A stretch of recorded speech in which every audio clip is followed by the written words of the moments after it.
What business, crows? Welcome to another episode of Story Bakes with Katie Sue. Today I'm making whiskey ganache and raspberry jam in black cocoa tart shells based on the book Six of Crows by Leigh Bardugo. This is a really fun magical heist set in the same world as Bardugo's Shadow and Bone series, or the Grishaverse. Think Ocean's 11, but darker and with magic. The Netflix show Shadow and Bone is more focused on the Shadow and Bone trilogy, obviously, but the crows are a major part of the show. Let's go to the bookshelf for inspiration.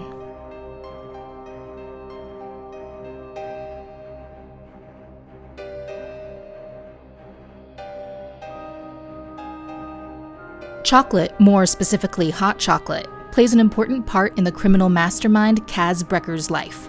It's present throughout the formative time of his childhood that transforms him from an innocent farm boy to the bastard of the barrel.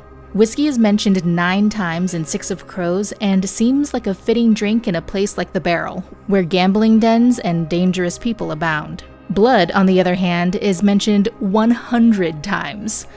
This world is dangerous, the characters are dangerous, and they're trying to pull off an impossible heist.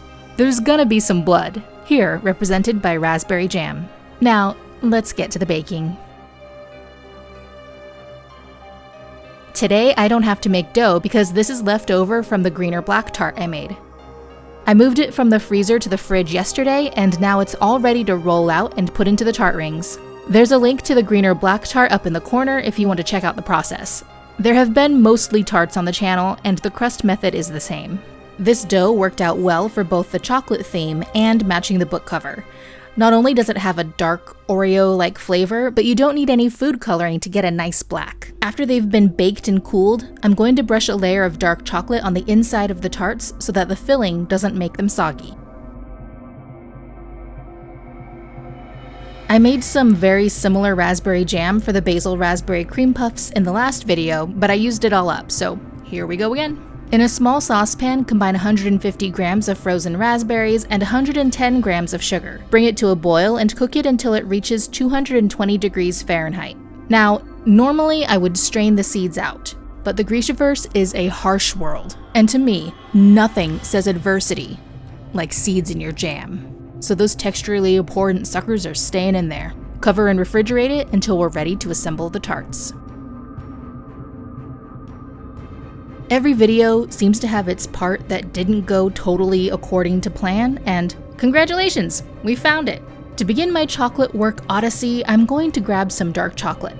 If you get some chocolate out of the cupboard and you notice the outside has turned white or lighter colored, don't worry. This can happen when chocolate gets too warm and then some of the cocoa butter melts, then re-solidifies on the surface, but it's still good to use. I'm chopping it nice and fine so that it melts more quickly. I don't work with chocolate very much, and it's definitely a skill I need to level up. I attempted to temper the chocolate not once, but twice, with the warm, cool, rewarm method, and neither time worked out. So instead of nice, shiny, snappy chocolate, I had bendy, soft chocolate. I was, in a word, disappointed! Honestly, I thought about throwing in the towel and starting over from scratch the next weekend, but thought I'd give it one more go with another method. So I went to the store and bought some 85% dark chocolate, 2 bars just in case, and went with the method of if you start with tempered chocolate and don't heat it above 90 degrees Fahrenheit, then it'll stay in temper. And even though I got it up to about 93 degrees, chocolate is just not my forte. It still worked out well enough in the end. I'm making the chocolate feathers by first setting down a piece of acetate, then I dip a paring knife into the chocolate and set it on the acetate. I lift it up slightly and draw it back, and we have a feather shape. Since I want them to be curved, I'm going to put them in a mold to harden. I don't have a proper mold for this, so I'm using a tray from some cookies that have gone somewhere, and put these in the fridge to chill.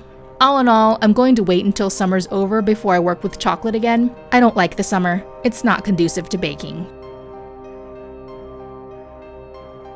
I'm making a dark chocolate whiskey ganache and a white chocolate ganache for the filling.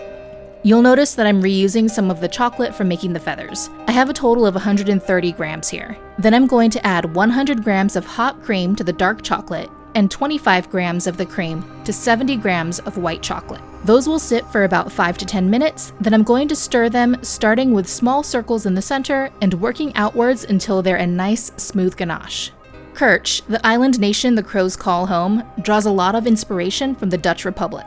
Historically, the Netherlands is more gin territory, and whiskey is a fairly recent addition to the distilling scene. So since there isn't any real-world historical representation of whiskey during the Dutch Republic, I'm going to take free license to use what I already have.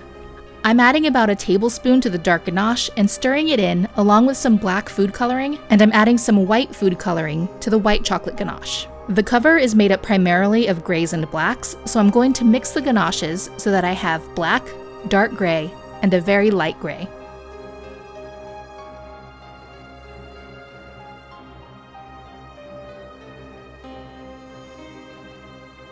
And now, we're ready to assemble.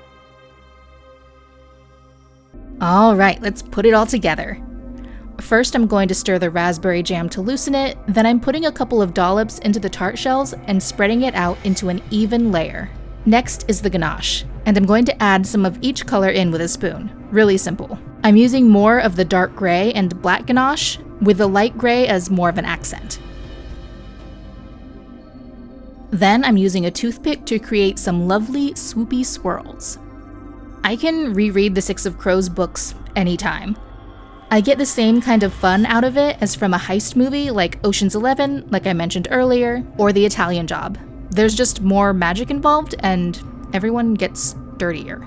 Six of Crows takes place after the events of the Shadow and Bone trilogy, so if you've watched the show Shadow and Bone, it's like the show storyline with the crows is a prequel to the books. The book cover has red from the title and a few almost like sparkles or snowflakes throughout, so I'm going to use another toothpick to pick up a few raspberry seeds from the jam and place them in the ganache. I'd like to say I planned this, but it was more of a happy accident.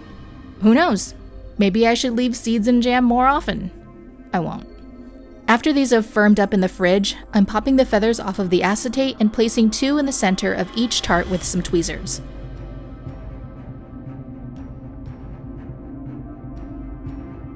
And may I present Six of Crows tarts. They did start to sweat a little as a result of the cold ganache and the hot kitchen, but some things can't really be helped. As much as the chocolate frustrated me, I'm so glad I stuck it out with these and finished them. They are my favorite bakes so far on the channel. I just absolutely love the look of them and think they really capture the vibe of the book cover. But how do they taste? Things can look nice, but not taste nice. I'm looking at you, fondant. So let's give it a go.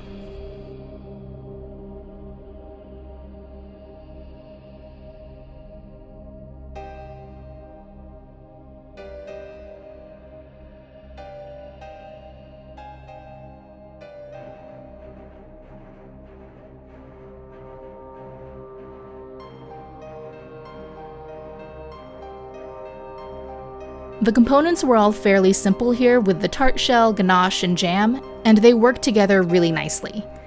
The only thing I would change would be to add some more whiskey to the ganache because the flavor didn't really come through. Raspberry and chocolate is one of my favorite pairings, and there's enough white chocolate to be sweet, but not overpoweringly so. And the tart shell has that nice, dark, Oreo-like chocolatiness. Overall, beautiful tarts, and the flavors are simple and delicious. Just throw a little more whiskey in there and you're good to go. There's not a lot in terms of Katie snacks this time. There was a bit of the ganache left over, but that was requested by a friend, so I'm having some of the crust scraps with the raspberry jam. Still a satisfying snack. Oh hey look! I found the extra whiskey that I wish I had put in the ganache. Weird. Hit the like button if you want to see more Grishaverse bakes, subscribe and hit the notification bell if you're so inclined, and let me know in the comments what characters, shows, or movies I should turn into bakes next. Thanks for watching.